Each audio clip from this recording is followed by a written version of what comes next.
We are so far removed from the idea of America and its minarchism written in the United States Constitution, where we have to bring her back to where she belongs. Thank you for listening to this episode of Chasing Life, Liberty, and Minarchy.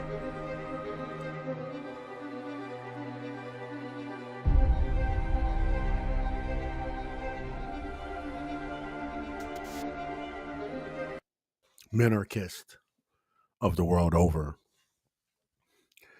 I am your host, Mr. Roderick Threes, and I want to welcome you to the Chasing Life, Liberty, and Minarchy radio show, podcast, you ever want to call it. Depends on where you're watching it or listening to it. You can be watching it on Rumble. You still hear my voice. You could be on the airwaves, the broadcast airwaves. You still hear me. I am still your host, Mr. Roderick Threets, and welcome to Chasing Life, Liberty, and Minarchy. Those of you, shout out to you guys, have been A1 from day one. I appreciate y'all as always. Those of you that are new to this show, I want to thank you for just checking this show out. Because again, this show, Chasing Life, Liberty, and Minarchy, is my brainchild, and I think I am the brainchild of Murray Rothbard. In some cases, even though I do disagree with him on a couple things, but again, right, you can't agree with everybody on everything at the same time. But with that being said, welcome to a new series. Those of you that have been here when I started this series, we started off with the series called "What Is Minarchy?" Those of you that may or not remember that. And then we had another series called "Implementing Minarchy," which we talked about how to put it into play. And then we had the last series we just had. Excuse me, I can't even get my words out. The last series we had is the path to minarchy, incrementalism versus revolution. And now the new series on the block, the moral compass, why the minimal state is the only ethical state. This is going to get good. You thought the other three were good. This one, I think, is probably going to be over the top. But I say this about all of them because, you know, it's a lot. A lot of this is a lot of research, but a lot of it is a lot of my brainchild I've been holding in my head on this too. And I just finally decided to put it down on proverbial paper, out of my thoughts, into the ether, right? So people can learn that there is more than 4 or 5 different thought processes when we think about government and how to best serve the people, right? There's multiple ways, but again, I will still stand on the business of minarchy is the only ethical state for man because it removes government out of places in our lives that it should never have been in the first place. And people were lazy enough to put the government in that particular purview, right? And keep stepping on our rights and liberties. So this is how we get down. So remember, like, subscribe, all that stuff. Share it on your medias of socials. Yes, I said media of socials. Make sure you share that over there because I think everybody can be excited about getting out of the statist paradigm, even though this is what we have to work with at the moment. But again, right, we have alternative thought in this. And mind you, I'm not trying to be a superstar here. I don't want to be, the Benny Johnsons of the world or the Ben Shapiros or any of those people, right? I'm just trying to be Rod. I'm trying to not necessarily be revolutionary, but be revolutionary when it comes to the evolution of thought, when it comes around liberty, right? Because even a lot of our pundits, both progressive, progressive, conservative, liberal, whatever, they've lost their eyes on liberty. And it's important we still have that beacon towards liberty, even though it shouldn't be a beacon towards liberty. You should always carry the torch of liberty with you, because that light will always guide your way to what's right. So with that, let's talk about this new series. Obviously, it's going to be 8 episodes, so we'll be ending. Let's see, 1, 2, 3, 4, 5, 6, 7. So it looks like December 7th will be episode number 8. So we got all the way through November, the end of December, all the way through November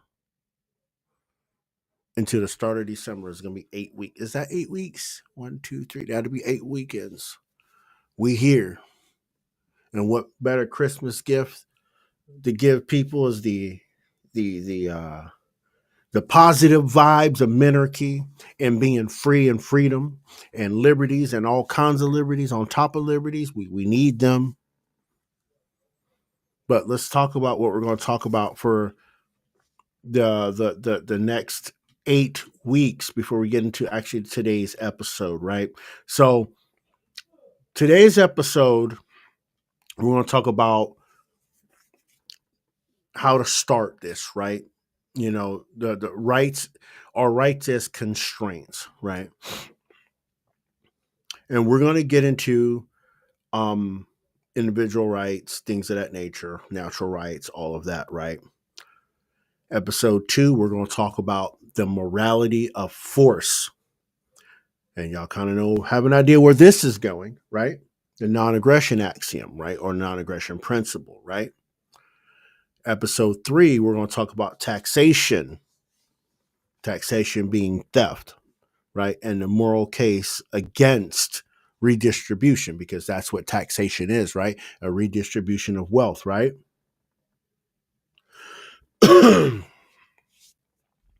The 4th episode I've called the self-ownership doctrine, mind, body, and life. Okay? Because self-ownership is the moral right of the individual, and it's not talked about enough. Okay? Episode 5, we're going to talk about the failures of the maxi state, right? The moral corrosion of power. I know that sounds a little odd, but when we get to the first 4 episodes, you'll understand episode 5. That one's going to probably be my best one. Mock my words. Episode 6 is going to be the problem of paternalism. Who knows best?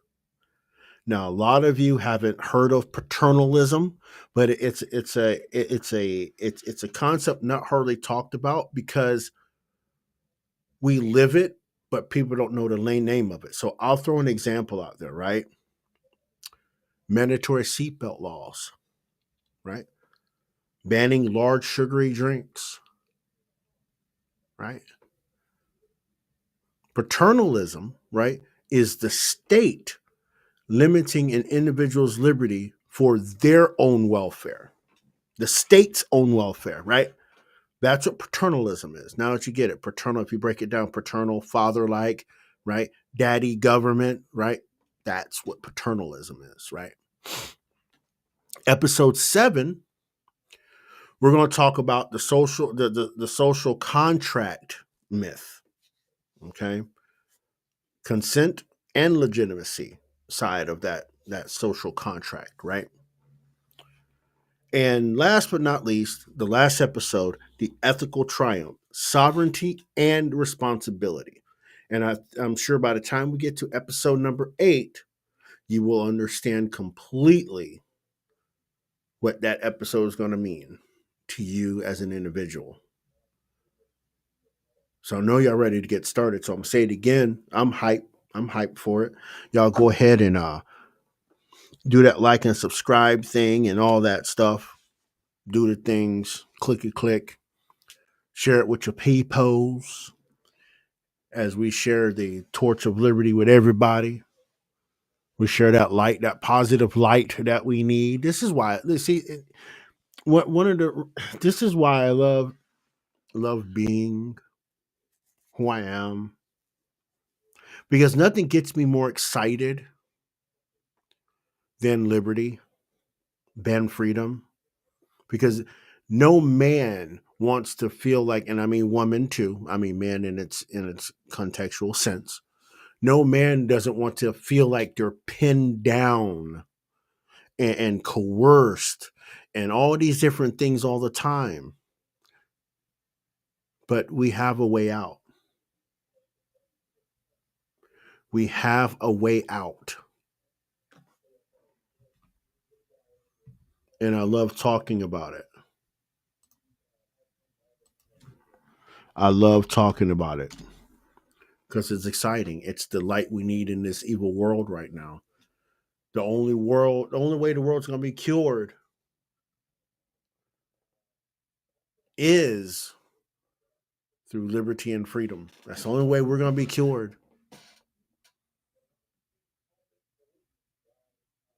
But let's get into this first episode so we can get on up out of here, right? And again, this episode is I titled it, The Starting Line, Your Rights as Constraints. Okay. This episode, we're going to open up what is arguably the most fundamental conversation in this new liberty movement, right? We're moving beyond questions of economic efficiency and practical governments to tackle the core issue, right? Which is morality. The question I have is, if any state is any state ethically justified? And if so, what are the strict, non-negotiable moral limits on its power?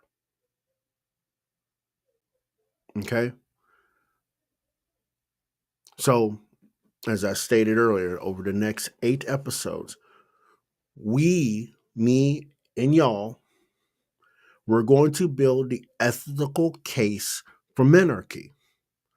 Today, this evening, we're going to lay the foundation by establishing our starting line, okay?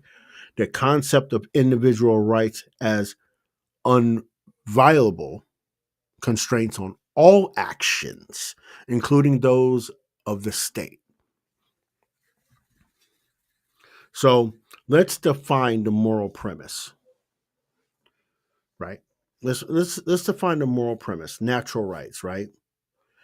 Now we begin as we talk about natural rights, right? These are rights to life, liberty, and property that we possess, not because a government grants them, but simply by virtue of being human beings, right? These rights are inherent, pre-political, and universal, right? They existed in the state of nature, and they must be respected in any civil society, right? The founders of our country, inspired by thinkers like John Locke and Montesquieu, right, understood this principle when they framed the Declaration of Independence, right? The crucial moral concept here is that these rights are absolute. And I want to say this for the people in the back again. The crucial moral concept here is that these natural rights are absolute. You don't lose your right to property because a group of people votes that taking it will benefit the collective. Absolutely not. You cannot violate natural law, right? if you own the shirt if you own the shirt on your back, no one, absolutely no one has the moral authority to take it to keep a dozen other people warm. This is not how this works, right? You can't assert moral authority over someone's property for the sake of the greater good, right? This brings us to the philosopher. His name is Robert Nozick, right? And his idea of rights as sides constraints, right? Imagine a pathway to a goal. Okay. Side constraints are fences along that path. You must reach your goal without crossing those fences, right?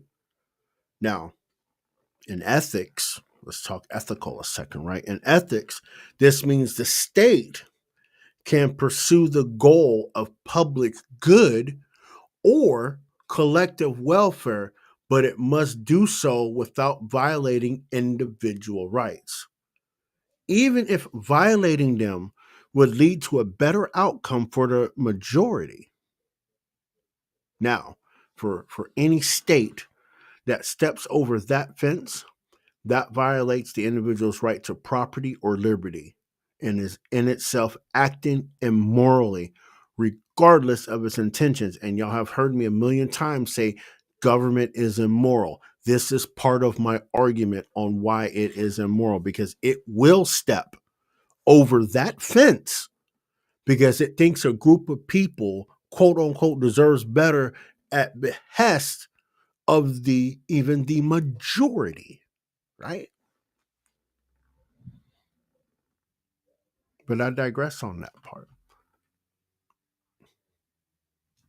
With all of that coercion, right? We have to talk about the coercion test and the ethical mandate behind that, right?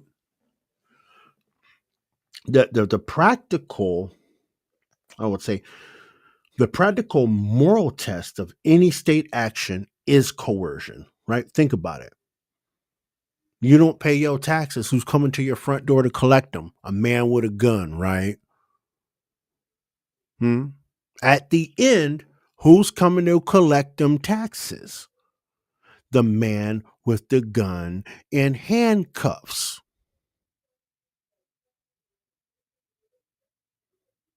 Now, let's don't forget what coercion means in this context I'm using it. It means the initiation of force or the threat of force against a non aggressor. You, as the taxpayer, is a non aggressor, but they're going to send a man with handcuffs and guns to get their money. Hmm.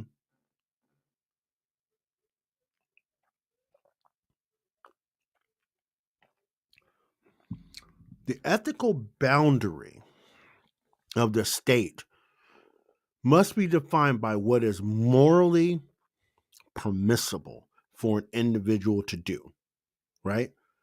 I personally cannot morally initiate force against my neighbor to take his savings and give them to someone who is poor, however noble the cause. If I can't do it, then I can't delegate the authority to a government to do it on my behalf, right? The state has no moral rights that are not derived from the individuals it governs. And I'm going to say this again for the ones in the back. The state has no moral rights that are not derived from the individuals it governs.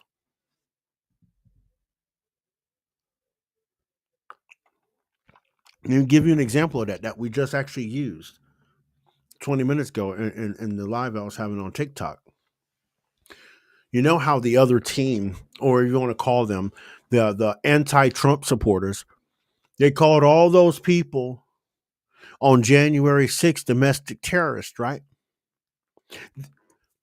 The people called the January 6th, not the government, the people called the January 6th people domestic terrorists. What did the government do? Oh, since the people are calling them domestic terrorists, we're going to call them domestic terrorists too. On top of that, that domestic terrorist designation violates federal statute, which means we can put you in jail for being a domestic terrorist, right? The state picked up that moral authority from the people, right? The state picked up its moral authority from the people because the people were calling the people on January 6th, these protesters or people that assembled, even though that assembly became an illegal assembly, not a legal protest, an illegal assembly. Read your Constitution of the United States. Doesn't mention anything about a protest. It mentions a peaceful assembly. Now, with that being said, now we're on the backside of January 6th. Because now that this label has been laid out and the government has taken it up, right? Now the government has carte blanche to call any group of people domestic terrorists if they cause a disruption while protesting on a street corner. In some states, it's a third-degree felony, all because we gave the government the moral right and authority to call its citizens domestic terrorists because the people said they were. Again, going back to my last statement, the state has no moral rights that are not derived from the individuals it governs. See how quickly that slope works?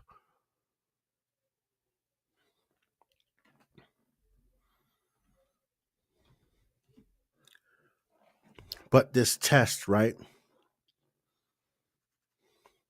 When we talk about the ethical mandate of that test, right? And in regard to this example I just gave you, right? This test should restrict the state's ethical purpose to only those actions necessary to secure rights.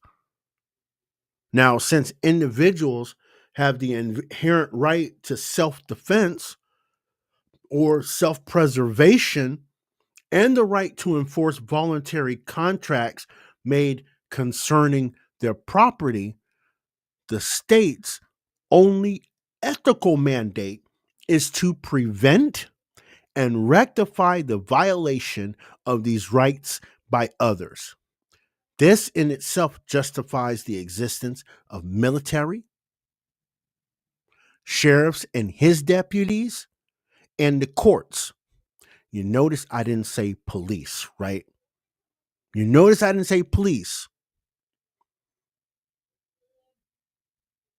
because police as a whole, nothing against my police officers, but please remember, police operate in an unethical territory because according to the laws of the land, the police do not have to uphold your civil rights. Y'all go read Pearson versus Callahan from the Supreme Court.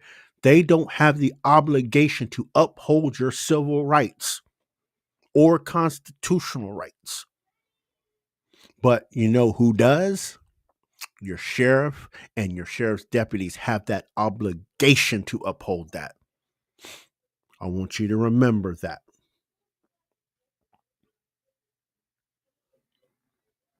Now, the ethical rejection, right? This is the check, the other check on that, right? This test, this ethical boundary test we're talking about, immediately rejects the moral justification for an expansive state.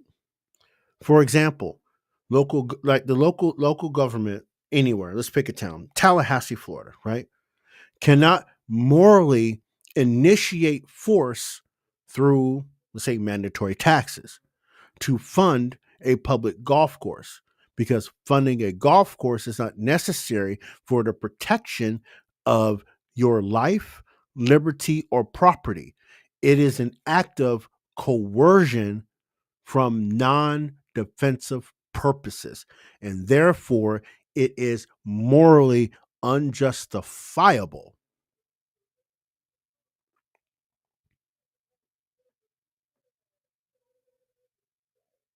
What y'all think about that?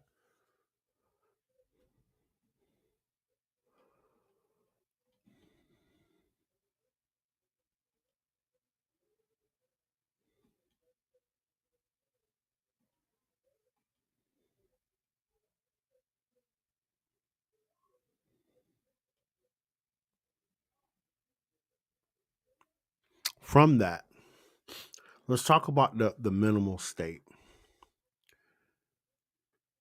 and its necessity and its yeah and its necessity for an ethical result, right? That let's say the philosophical logic, okay, is inescapable. When you start with the premise that individual rights are inviolable, side constraints, right?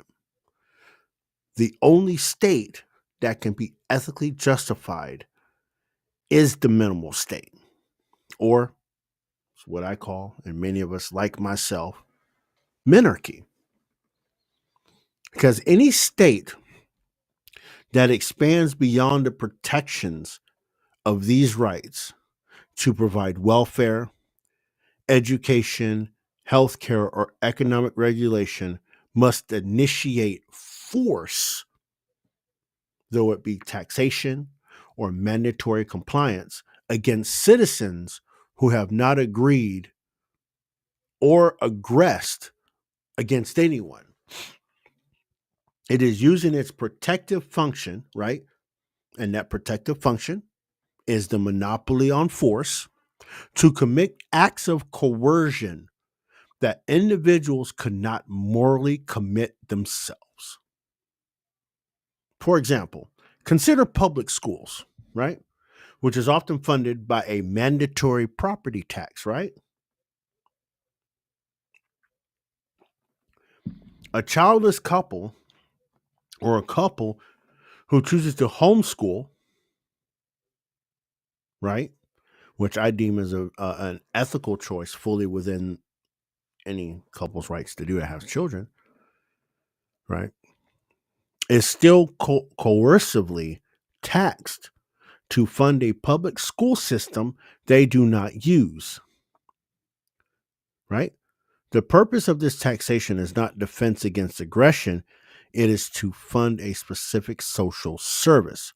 Because the state uses the threat of force to collect taxes from a non aggressor, it has committed an immoral act of rights violation, right?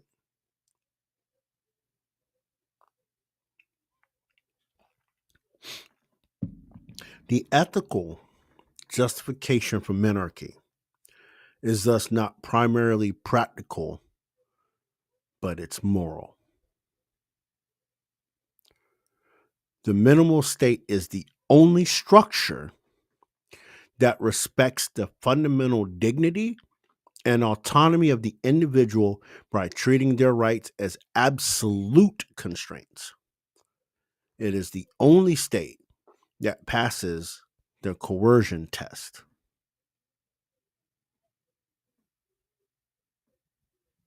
Now we've came to the end. I appreciate y'all 100% for stopping by. I'm excited. Y'all gonna like number 2 and number 3 and all this. Number 4, you're gonna love it. Next episode, we're gonna take this foundation that we just laid out today and apply the central ethical rule of our movement. Right? It's the non-aggression principle, the non-aggression axiom. I suggest if you get any free time between now and Sunday, I would read up on it. Read up on a non-aggression axiom. We will dive deeper into why the non-aggression axiom makes most modern state activities morally indefensible. So until next time, keep thinking about the moral constraints on power and keep chasing life and liberty.